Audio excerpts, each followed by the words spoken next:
On se retrouve pour une nouvelle vidéo. Vous avez été nombreux et nombreuses à me demander pourquoi, comment j'ai créé Sohuma, quelles ont été mes galères, combien j'ai investi. Donc aujourd'hui, j'ai décidé de répondre à toutes vos questions sous une vidéo. Let's go!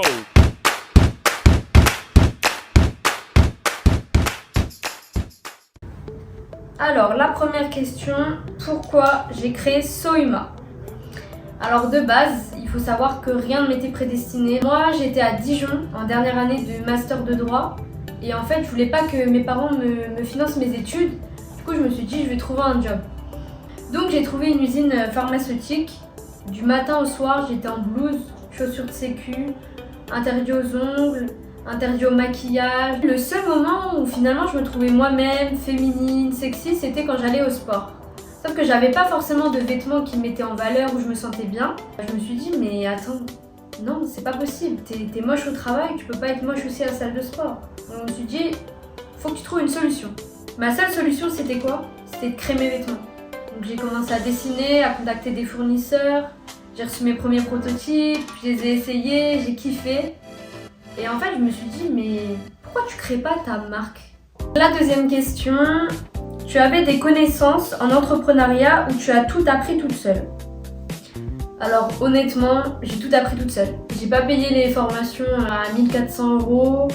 J'ai rien fait de tout ça. À l'école, on m'a jamais appris à faire une déclaration d'URSSAF, qu'on se le dise. La troisième question, la fameuse, combien as-tu investi au début? J'ai commencé à investir 200 €, ce que je pouvais finalement faire pour payer mon appart, mes charges et les à côté. Puis j'ai fait une petite collection capsules, j'ai réussi à me faire plus 300 €. Donc j'ai réinvesti ces 300 €, puis ainsi de suite en fait. Au début quand j'ai investi 200 €, bon on se dit 200 € quand même. Mais en fait je me suis dit au pire, tu sais quoi, t'auras appris des trucs, c'est ok. En fait je me dis pas et si ça marche pas. Je me dis toujours et si ça marche. En fait quand on voit de l'autre côté du miroir et pas le côté négatif, je vous jure que tout est possible. La quatrième question, c'est quoi ta plus grosse galère? Alors j'en ai pas eu une énorme, à part voilà des frais de douane qui n'étaient pas prévus. Je dirais que c'est plutôt les partenariats qui n'ont pas forcément porté leurs fruits et où en face j'ai eu des personnes qui n'étaient pas honnêtes et qui ont juste profité de mon manque d'expérience. Mais encore une fois, j'en tire une leçon. Ça m'a appris à être plus sélective, plus pointilleuse, que ça soit aux éléments du contrat, et également à poser mes limites, à rester dans moi, mes valeurs, mes principes. Et si la personne en face ne correspond pas à ça, ben next. La question suivante. As-tu fait aussi de belles rencontres? La première chose qui me vient en tête, c'est mon voyage à Bali. Pour ceux qui ne savent pas, je suis partie vivre un mois à Bali. Je voulais vraiment changer totalement de culture, découvrir des autres personnes et vraiment me focus sur mes projets, essayer de savoir moi où j'en suis personnellement et professionnellement. J'ai rencontré des entrepreneurs incroyables. Je pense à Margot et Andrea si vous regardez cette vidéo, qui ont le même mindset, qui m'ont appris vraiment à me développer personnellement. Et c'est surtout qu'avec Margot et Andrea, ça me fait rire parce que dû à cette magnifique rencontre, en fait maintenant à l'heure actuelle on a des projets en commun à l'étranger. Donc vous en saurez plus très bientôt. J'ai surtout compris grâce à ce voyage que l'entrepreneuriat c'est pas seulement du business, c'est une ouverture sur le monde, ça t'enrichit tellement personnellement. Question suivante, as-tu peur de l'échec? Alors pendant de nombreuses années, l'échec c'était clairement ma phobie, que ce soit l'échec scolaire, l'échec dans mes relations amicales, amoureuses. Je pense qu'on a plus cette pensée en France que dans les autres pays. Honnêtement, j'ai pas voyagé non plus à travers le monde, mais le peu de voyages que j'ai fait et des rencontres, j'ai clairement vu la différence. En France, si t'échoues, les gens ils se moquent, dans tous les cas ils critiquent. Si tu montes une société que t'échoues, ils vont te dire ah t'as vu, elle a échoué. Pour répondre à la question, à l'heure actuelle non, j'ai plus peur de l'échec, mais c'est vrai qu'avant, oui, j'avais quand même peur. Pour moi, l'échec maintenant, c'est juste une étape. T'échoues, tu te relèves. Et puis si c'est que ça n'a pas fonctionné, c'est qu'il y a meilleur qui t'attend. C'est qu'il y a autre chose. Mais avant de passer par cette étape, je vais mettre tout en place, je vais tout donner. C'est pas, je vais travailler 3 heures par jour et je vais me dire 5 chiffres, ils vont venir sur le compte comme ça. Non, pas du tout. Je trouve, honnêtement, et cette phrase je me la répète sans arrêt dès que j'ai un coup de down, L'échec, c'est de jamais essayer. Et je me dis toujours, passe à l'action. Dès que j'ai un petit doute en tête, en fait, le doute, ça t'amène vers l'échec. Donc dès que j'ai un doute, dès que je me dis, est-ce que je le fais, est-ce que je le fais pas, je me dis, meuf, passe à l'action. Et dès que je passe à l'action, toutes mes pensées négatives, elles s'enlèvent finalement. Autre question. Où te vois-tu dans 5 ans avec Sohuma? Il y a quelques jours, justement, j'ai fait un vision board. Moi dans 5 ans, moi dans 10 ans, mes objectifs à court, moyen terme. Parce que là, justement, en septembre, j'ai un gros projet personnel et professionnel qui arrive. Et j'ai vraiment besoin d'être focus et à 100% dans mes projets. Donc j'ai décidé de faire justement ce vision board.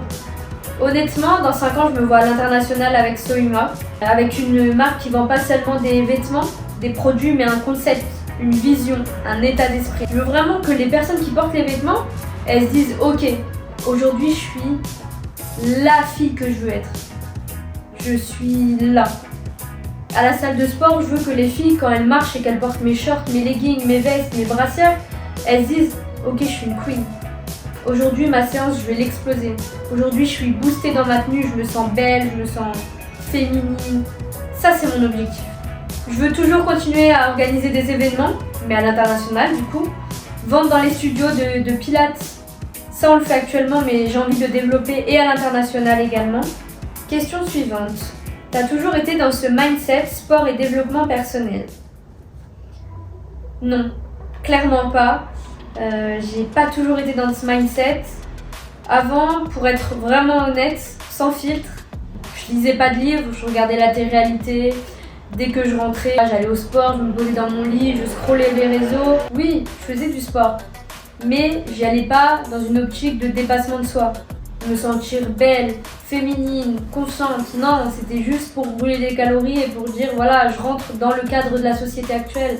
En plus de ça, je fréquentais vraiment des mauvaises personnes, des mauvais endroits et j'étais en train de prendre un mauvais tournant. Mais il y a maintenant 1 an, j'ai eu un déclic. En fait, j'étais vraiment, pour être en toute honnêteté, dans un bad mood. Et un jour, je me suis regardée dans le miroir et je me suis dit, mais Louise, c'est vraiment cette vie-là que tu veux? C'est vraiment fréquenter ces gens-là? Aller dans ces endroits? Et en fait, je me suis dit, ben non, c'est pas du tout cette vie-là que je veux. Donc je me suis dit, ok, là maintenant, tu vas tout mettre en place pour réussir. J'ai décidé de passer à l'action. J'ai changé ma vie, j'ai changé mon mindset. J'ai arrêté de perdre mon temps avec des gens qui n'en valaient pas la peine, qui n'avaient pas les mêmes valeurs et principes que moi. J'ai arrêté de fréquenter des mauvais lieux. Je me suis dit, deviens la meilleure version de toi-même. Sois fière de toi quand tu te regardes dans le miroir. J'ai commencé à lire, j'ai commencé à écouter des podcasts, à méditer.